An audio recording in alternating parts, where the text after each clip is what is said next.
This is Coyote News. Last night, the Vermilion School Board held a special meeting to decide whether or not to permit transgender students to use the bathroom of their gender identity. The board voted 3-2 in favor of moving the policy forward. Another discussion is scheduled for next week at the board's regular meeting. Community members voiced opinions throughout the night regarding biology, equipment changes, and how this policy affects adults in the restrooms. One thing that happened in Vermilion when I had my oldest son, as we were driving down Main Street, we had seen a homosexual transgender parade, and as a parent and a father, having to explain why these people were so prideful of that is absolutely angering to me and just sick. When you look at these children, you won't know.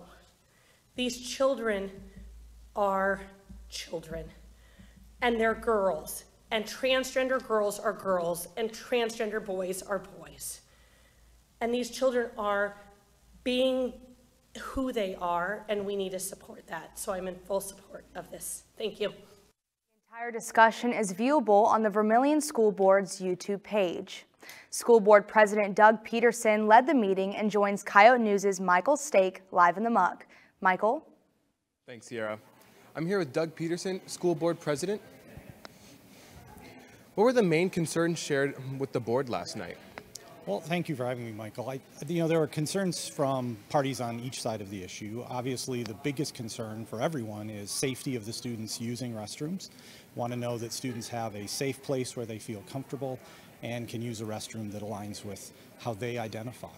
Obviously, other community members have concerns about whether or not someone would be able to simply enter a restroom, so that a boy could walk into a girl's room, and the policy is written such that that wouldn't be the case.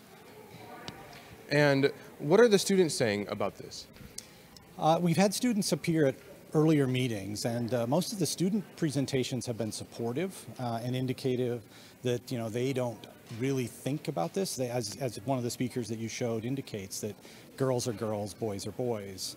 And so I haven't heard much from the students specifically that oppose the policy. Lastly, some community members say the issue has been rushed to a vote. Has it?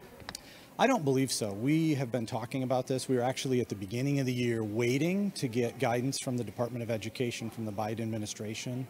They had indicated they would provide guidance. They had not done so. And so we began discussing the policy in September.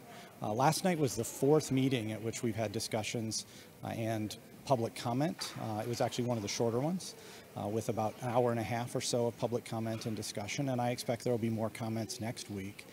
So we've been working through this, trying to follow all of our protocols, make sure that the public is informed and has an opportunity to ask questions, and they ask great questions, and that the board has an opportunity to discuss what's going to work best for Vermilion schools. Thank you for being here today. My pleasure. Live in the muck for Coyote News, I'm Michael Stake.